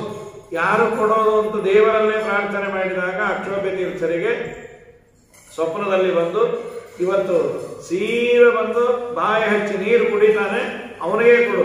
ಊಢ ಸತ್ವರಗಂ ಪಿಪಾಸು ಹೃದಕಂ ಗೌರವತ್ ಪಿಬನ್ನಾಸ್ಯತಃ ಶಿಷ್ಯಸ್ತೆ ಭವಿತಾ ಪುರಾರ್ಜುನ ಇವ ದ್ರೋಣಸ್ಯ ತಸ್ಮಾದ್ಯಶಃ ಭೂಯಾದಿತ್ಯ. ನಿನಗೆ ಒಳ್ಳೆ ಯಶಸ್ಸು ಬರತ್ತವರು ಕೊಡು. ಕಾಯ್ತಾ ಇದ್ದಾರೆ ಟೀಕಾಕೃತ್ಪಾದರು. ಬಂದು ನೀರನ್ನ ಕುದುರೆಗೂ ಕುಡಿಸಿ ತಾವು ಬಾಯಿ ಹಚ್ಚಿ ಕೊಡೋದು. ಕಿಂಪಶು ಪೂರ್ವದೇಹೆ ಬಾ ಅಂತ ಕರೆದು, ನಿಮ್ಗೆ ಆಶ್ರಮ ಕೊಡ್ತೀವಿ ಅಂದ್ರೆ ಆಶ್ರಮ ನಿಮ್ಗೆ ಬೇಕಾಗಿಲ್ಲ ಅಂದ್ರೆ ಇಲ್ಲ, ನನಗೆ ದೇವರು ಸ್ವಪ್ನದಲ್ಲಿ ಹೇಳಿದ್ದಾನೆ, ಕೊಡುವಂದು ನಿಮ್ಗೆ ಹೇಳಿದ್ದಾನೆ, ತಗೊಂಡು ನಂಗೆ ಹೇಳಿಲ್ಲ ಅಂದರು. 18 ವರ್ಷ ಆಗ ಮದುವೆ ಆಗಿದೆ. ಸರಿ, 2 ದಿನ ಅನ್ನ ತಿಂದು ಹೋಗ್ರಿ. 2 ದಿವಸ ಅಕ್ಷೋಭ್ಯ ತೀರ್ಥರು ಮಾಡಿದ ನಿವೇದಿತವಾದ ಅನ್ನ ತಿಂದ್ರೆ ಪೂರ್ಣ ಬದಲಾಗಿಬಿಟ್ಟು, ಸ್ವಾಮಿ ಆಶ್ರಮ ಯಾವಾಗ ಕೊಡ್ತೀರಿ? ಮತ್ತು ನಿಮ್ಮ ಹಿರಿಯರೆಲ್ಲ ಬೈದ್ರೆ ನಾನು ಸನ್ಯಾಸಿ ಆಗ್ಬಿಡ್ತೇನೆ, ಕೊಡ್ಲಿ. ಹೊಟ್ಟೆ ಬಿಟ್ಟು ಮುಂದೆ ಅಪ್ಪ ಬಂದು ಎಳ್ಕೊಂಡು ಕರ್ಕೊಂಡು, ನಾವು ಕೊಡಲ್ಲ ಅಂದ್ರಿ, ಮೊದಲು ಕೊಡ್ತೀವಿ ಅನ್ನೋದು ನಿಜ, ಆಮೇಲೆ ಬೇಡ ಅಂದ್ರು, ಅವರೇ ತಗೊಂಡ್ರು. ಮುಂದೆ ಅದ್ಭುತವಾದಂತಹ ಪಾಠವನ್ನ ಹೇಳಿ, ಏನ ಅಕ್ಷೋಭ್ಯ ತೀರ್ಥರ ಭಾಗ್ಯ. ಟೀಕಾಕೃತ್ಪಾದರಂತಹ ಶಿಷ್ಯರನ್ನು ಜಗತ್ತಿಗೆ ಕೊಟ್ಟಿದ್ದು ಅಕ್ಷೋಭ್ಯ ತೀರ್ಥರು. ಬಹಳ ದೊಡ್ಡವರು. ಹೆಜ್ಜೆ ಹೆಜ್ಜೆಗೆ ಅವರನ್ನ ಸ್ಮರಣೆ ಮಾಡ್ತಾರೆ. ಅಕ್ಷೋಭ್ಯ ತೀರ್ಥರನ್ನು ಟೀಕಾಕೃತ್ಪಾದರು ಸ್ವಯಂ ಅಕ್ಷೋಭ್ಯ ತೀರ್ಥರು ವಾಕ್ಯಾರ್ಥವನ್ನು ಮಾಡಿ ಅಂಗಾರದಲ್ಲಿ ನರಸಿಂಹದೇವರನ್ನು ಮುಳಭಾಗದಲ್ಲಿ ಬರೆದು, ಆ ನರಸಿಂಹದೇವರು ಮೂಡಿ, ನಾನು ಮಾಡಿದ ವಾಕ್ಯಾರ್ಥ ಸರಿ ಇದೆ, ನಿನಗೆ ಸಮ್ಮತ ಅನ್ನುವುದಾದರೆ ತತ್ವಮಸಿ ಅಂತ ನಾವೇನು ಹೇಳ್ತೇವೆ, ತತ್ ತ್ವಮಸಿ, ಅವನೇ ನೀನಲ್ಲ, ತ್ವಂ ತದಧೀನೋಸಿ, ಜೀವ ಪರಮಾತ್ಮನ ಅಧೀನ ಅನ್ನುವ ಮಾತು ಸರಿ ಆಗೋದಾದ್ರೆ ನರಸಿಂಹದೇವರು ಮೂಡ್ಲಿ ಅಂತ ಅಂದಿದ್ರೆ, ಅಂಗಾರದಲ್ಲಿ ಬರದದ್ದು ನೀಟಾಗಿ ನರಸಿಂಹದೇವರು ಮೂಡಿದ್ದು. ಇವತ್ತು ಮುಳಬಾಗಿಲಿನಲ್ಲಿ ಯೋಗ ನರಸಿಂಹದೇವರು ಅಕ್ಷೋಭ್ಯ ತೀರ್ಥರು ಬರದಂತಹ ನರಸಿಂಹದೇವರು ಮೂಡಿದ್ದರಿಂದ ಅದು ನರಸಿಂಹ ಕ್ಷೇತ್ರ, ನರಸಿಂಹ ತೀರ್ಥ. ಮುಂದೆ ಶ್ರೀಪಾದರಾಜರಂಥ ಮಹಾನುಭಾವರು ವಿದ್ಯಾಪೀಠ ಮಾಡಿ 100 ಜನರನ್ನು ತಯಾರು ಮಾಡಿ ವ್ಯಾಸರಾಜರಂತಹ ವಿದ್ವತ್ ಚಕ್ರವರ್ತಿಗಳನ್ನು ತಯಾರು ಮಾಡಿದ ದೊಡ್ಡ ಕ್ಷೇತ್ರ ಅದು ಅಕ್ಷೋಭ್ಯ ತೀರ್ಥರು ಬೀಜ ಬಿತ್ತಿದ ಕ್ಷೇತ್ರ. ಹಾಗಾಗಿ ಅಂತ ಮಹಾನುಭಾವರ ಆರಾಧನೆಯೂ ಹೌದು. ಒಂದೆರಡು ಗೀತೆಯ ಮಾತುಗಳನ್ನ. ಈ 4ನೇ ಅಧ್ಯಾಯದಲ್ಲಿ ಏನೋ ಸ್ಪೆಷಲ್ ಇದೆಯಲ್ಲ, ಅದೊಂದು ಸೆಂಟೆನ್ಸ್. 4ನೇ ಅಧ್ಯಾಯದಲ್ಲಿ ಈ ಯಾವ ಅಂಶ ಬೇಕು ನಿಮಗೆ? ಗೀತೆಯಲ್ಲಿ ಎಲ್ಲವೂ ಸ್ಪೆಷಲ್ಲೇ. 4ನೇ ಅಲ್ಲ, 4ನೇ ಅಧ್ಯಾಯದಲ್ಲಿ ಯಾವ ಅಂಶ ಅಂತ ಹೇಳಿದ್ರೆ ನಾನು ನಿಮಗೆ ಹೇಳಬೇಕು. ಈ ವೈದಿಕ ಮಾಡುವಾಗ ಓದ್ಬೇಕು ಅಂತಾರೆ, ಅದಕ್ಕೆ ಒಂಚೂರು ವೈದಿಕ ಮಾಡಬೇಕಾದ್ರೆ ಅಲ್ಲ, ಅದೊಂಚೂರು ವಿಷಯ ನೀವು ಕೇಳ್ಕೊಂಡ್ರೆ ಮಾಡೋರ್ಗೆ ಹೇಳಕ್ ಹೇಳ್ತೀವಿ. ನನ್ನ ತಮ್ಮನೇ ಮಾಡ್ತಾನೆ. ಸರಿ ಸರಿ ಸರಿ. ಸಾಮಾನ್ಯವಾಗಿ ವೈದಿಕ ಮಾಡಬೇಕಾದ್ರೆ ಆಯ್ತು, ಇದನ್ನ ನೀವು ಕೇಳಿದ್ದೀರಿ. ಅಥವಾ 7ನೇ ಅಧ್ಯಾಯ ಭಗವದ್ಗೀತೆ ಕಾಟಕ ಉಪನಿಷತ್ತನ್ನ ಹೇಳ್ತಾರೆ. ಕಾಟಕೋಪನಿಷತ್ತನ್ನ ಹೇಳಿ ಅಂತ ಹೇಳ್ತಾರೆ. ಅಲ್ಲ, ಅಲ್ಲಿದೆ ಶ್ರಾದ್ದದಲ್ಲಿ ಕಾಟಕ ಉಪನಿಷತ್ತು. ಇಲ್ಲಿ ಏನು ಗೊತ್ತಾ, 4ನೇ ಅಧ್ಯಾಯದಲ್ಲಿ ಹೇಳಿರೋದೇನಂದ್ರೆ, ಎಲ್ಲವೂ ಒಂದು ಯಜ್ಞ ಅಂತ ಅನುಸಂಧಾನ ಮಾಡಿ. ಅರ್ಜುನ, ದ್ರವ್ಯ ಯಜ್ಞ, ತಪೋಯಜ್ಞ ಇವೆಲ್ಲವೂ ಇದ್ದಾವೆ. ಯಜ್ಞದ ಪ್ರಭೇದಗಳನ್ನು ಹೇಳಿದ್ದಾರೆ. ಯಾವ್ಯಾವ ಯಜ್ಞ ಏನು? ಬ್ರಹ್ಮಾರ್ಪಣಂ ಬ್ರಹ್ಮಹವಿ, ನೀವು ಕೇಳಿದ್ದರು, ಇದೊಂದು ಶ್ಲೋಕವನ್ನು ಹೇಳ್ತಾರೆ. ಬ್ರಹ್ಮಾರ್ಪಣಂ ಬ್ರಹ್ಮಹವಿ ಬ್ರಹ್ಮಾಜ್ಞೋ ಬ್ರಹ್ಮಣಾಹುತಂ ಬ್ರಹ್ಮೈವ ತೇನ ಗಂತವ್ಯಂ ಬ್ರಹ್ಮಕರ್ಮ ಸಮಾಧಿನ. ಈ ಶ್ಲೋಕವನ್ನು ಶ್ರಾದ್ದದಲ್ಲಿ, ಯಾವುದೇ ಕಾರ್ಯದಲ್ಲಿ ಅದರಲ್ಲಿ ಶ್ರಾದ್ದದಲ್ಲಿ ಇದನ್ನು ಹೇಳಲೇಬೇಕು ಅಂತ. ಏನಿದರ ಅರ್ಥ? ಬ್ರಹ್ಮಾರ್ಪಣಂ ಅಂದ್ರೆ ರಾಘವೇಂದ್ರ ಸ್ವಾಮಿಗಳು ಹೇಳಿದ್ದನ್ನೇ ಏವಂ ತತ್ತೇ ಕರ್ಮ ಪ್ರವಕ್ಷ್ಯಾಮಿ ಪ್ರತಿಜ್ಞಾತಂ ಕರ್ಮಸ್ವರೂಪಂ. ಅರ್ಜುನ ಕರ್ಮದ ಸ್ವರೂಪವನ್ನು ಹೇಳ್ತೇನೆ ನೋಡು ಅಂತ ಹೇಳಿ ಬ್ರಹ್ಮಾರ್ಪಣಂ ಅಂದ್ರೆ ಅರ್ಪ್ಯತೆ ಸಮರ್ಪ್ಯತೆ ಅನೇನ ಇತ್ಯರ್ಪಣಂ ದರ್ವಿ ಪೀಠ ಪಿಠರಾದಿ. ದೇವರಿಗೆ ಅರ್ಪಣೆಯನ್ನ ಮಾಡೋದು. ಏನದು ದೇವರಿಗೆ ಅರ್ಪಣೆ ಮಾಡೋದು ಅಂದ್ರೆ ಹೋಮದಲ್ಲಿ ಹವಿಸ್ಸನ್ನ ಅರ್ಪಿಸಲು ಬಳಸುವ ಸೌಟು ಹಾಗೂ ಪಾತ್ರೆ. ಹೋಮ ದ್ರವ್ಯ ಅಲ್ಲ, ಸೌಟು ಪಾತ್ರೆ ಏನಿದೆ ಮೊದಲಾದವುಗಳನ್ನ ಅರ್ಪಣ ಅಂತ. ಹೀಗೆ ಅರ್ಪಣವೆನಿಸುವ ಸೌಟು ಪಾತ್ರೆ ಮೊದಲಾದವುಗಳಲ್ಲಿ ಭಗವಂತ ಇದ್ದಾನೆ ಅಂತ ಅರ್ಪ್ಯತೆ ಸಮರ್ಪ್ಯತೆ ಅನೇನ ಇತಿ ಅರ್ಪಣಂ ಬ್ರಹ್ಮಚತತ್ ಅರ್ಪಣಂ ಬ್ರಹ್ಮಾರ್ಪಣಂ. ಇನ್ನ ಬ್ರಹ್ಮ ಹವಿ, ಹೋಮದಲ್ಲಿ ಅರ್ಪಿಸುವ ಹವಿಸ್ಸಿಗೂ ಬ್ರಹ್ಮನಿಗೂ ಅಭೇದ. ಅಂದ್ರೆ ಅಲ್ಲಿ ಭಗವಂತ ಸದಾ ಸನ್ನಿಹಿತನಾಗಿದ್ದಾನೆ. ಬಳಸುವ ಪಾತ್ರೆಯಲ್ಲಿ ದೇವರು, ಹಾಕುವ ಹವಿಸ್ಸಿನಲ್ಲಿ ದೇವರು. ಬ್ರಹ್ಮಾರ್ಪಣಂ ಬ್ರಹ್ಮ ಹವಿ ಬ್ರಹ್ಮಾಗ್ನೌ ಬ್ರಹ್ಮಚಾಸೋ ಅಗ್ನಿಶ್ಚ ಬ್ರಹ್ಮಾಗ್ನಿ ತಸ್ಮಿನ್ ಬ್ರಹ್ಮಾಗ್ನೌ. ಯಜ್ಞಕುಂಡ ಅಗ್ನಿಗೂ ಬ್ರಹ್ಮನಿಗೂ ಅಭೇದ. ಯಜ್ಞಕುಂಡದ ಇಟ್ಟಿಗೆಗಳಲ್ಲಿ ದೇವರಿದ್ದಾನೆ ಅಂತ. ಎಲ್ಲ ಕಡೆ ದೇವರಿದ್ದಾನೆ. ಬ್ರಹ್ಮಾರ್ಪಣಂ ಬ್ರಹ್ಮ ಹರಿ ಬ್ರಹ್ಮಾಗ್ನೌ ಬ್ರಹ್ಮಣಾಹುತಂ. ಇನ್ನ ಬ್ರಹ್ಮಕರ್ಮ ಸಮಾಧಿನ. ಸಮಾಧಿ ಅಂದರೆ ಧ್ಯಾನ. ಧ್ಯಾನದಿಂದ ಕೂಡಿದ ಅಗ್ನಿಹೋತ್ರಾದಿ ಕರ್ಮಗಳು ಕರ್ಮ ಸಮಾಧಿ ಅಂತ. ಕರ್ಮ ಸಮಾಧಿಗೂ ಬ್ರಹ್ಮನಿಗೂ ಅಭೇದವನ್ನ. ಅಂದ್ರೆ ಈ ಅರ್ಪಣ ಅನ್ನೋದಕ್ಕೆ ರಾಯರು ಬರೀತಾರೆ ನೋಡಿ. ಅರ್ಪಣಾದಿ ತ್ವದಧೀನಂ ಯತಸ್ಸರ್ವಂ ಅತಸ್ಸರ್ವೋ ಮತೋ ಭವಾನ್. ಇಡೀ ಜಗತ್ತು ನಿನ್ನ ಅಧೀನ ಆದದ್ದರಿಂದ ಅದೇ ಪಾತ್ರೆನೇ ದೇವರಲ್ಲ. ಪಾತ್ರೆನೇ ಇಲ್ಲಿ ಆ ಮಾತಿದೆ. ಹಾಕುವ ಸೌಟು ದೇವರು, ಪಾತ್ರೆ ದೇವರು, ಇಟ್ಟಿಗೆಗೂ ದೇವರಿಗೂ ಅಭೇದವನ್ನ ಹೇಳಿದ್ದು ಅಧೀನ ಅಂತ. ಯಾವುದು ಯಾರ ಪೂರ್ಣ ಅಧೀನದಲ್ಲಿ ಇರತ್ತೋ ಅದನ್ನು ಆ ಹೆಸರಿಂದ ಕರಿತೇವಲ್ಲ. ನಾವೆಲ್ಲ ಕರಿತೇವೆ. ತರಕಾರಿ ಬಾ, ಹಾಲು ಬಾ, ಎಲ್ಲವೂ ಅವನ ಅಧೀನ ಆದದ್ದರಿಂದ ಈ ಅನುಸಂಧಾನವನ್ನ ಮಾಡಿ ಬ್ರಹ್ಮೈವ ತೇನ ಗಂತವ್ಯಂ ಬ್ರಹ್ಮಕರ್ಮ ಸಮಾಧಿನ. ಎಲ್ಲವೂ ಬ್ರಹ್ಮನ ಅಧೀನ ಆಗಿದೆ ಅಂತ ತಿಳಿದು ಯಾವ ಕರ್ಮಾನುಷ್ಠಾನ ಮಾಡ್ತಾನೋ ಅವನು ಮಾತ್ರ ಬ್ರಹ್ಮಸ್ವರೂಪವನ್ನು ಹೊಂದೋದು. ಇದು ಈ ಶ್ಲೋಕ 24ನೇ ಶ್ಲೋಕ. ಗೀತೆಯ 4ನೇ ಅಧ್ಯಾಯದ 24ನೇ ಶ್ಲೋಕದಲ್ಲಿ ಯಾವುದೇ ಯಜ್ಞ ಮಾಡಬೇಕಾದ್ರೆ ಬ್ರಹ್ಮಾರ್ಪಣಂ ಬ್ರಹ್ಮ ಹವಿಹಿ ಬ್ರಹ್ಮಾಗ್ನೋ ಬ್ರಹ್ಮಣಾಹುತಂ ಬ್ರಹ್ಮೈವ ತೇನ ಗಂತವ್ಯಂ ಬ್ರಹ್ಮಕರ್ಮ ಸಮಾಧಿನ ಅಂತ ಯಾರು ಅನುಸಂಧಾನವನ್ನ ಮಾಡ್ತಾರೆ ಅವರಿಗೆ ಆ ಮಾಡಿದ ಕರ್ಮ ಪೂರ್ಣ ಪ್ರಮಾಣದಲ್ಲಿ ಅನುಗ್ರಹ ದೇವರು ಫಲವನ್ನು ಕೊಡ್ತಾನೆ.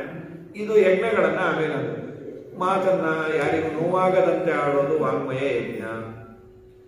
ಕಿವಿಯಲ್ಲಿ ಒಳ್ಳೆಯ ವಿಚಾರಗಳನ್ನು ಹಾಕೊಳ್ಳೋದು ಅದೊಂದು ಯಜ್ಞ. ಹೀಗೆ ದ್ರವ್ಯ ಯಜ್ಞ, ತಪೋಯಜ್ಞ, ಇಂದ್ರಿಯಗಳನ್ನು ನಿಗ್ರಹ ಮಾಡೋದು ಅದು ಒಂದು ಯಜ್ಞ. ಇದು 4ನೇ ಅಧ್ಯಾಯದ 24ನೇ ಪದ್ಯ. ಹರೇ ನಮಃ ಶ್ರೀಕೃಷ್ಣ.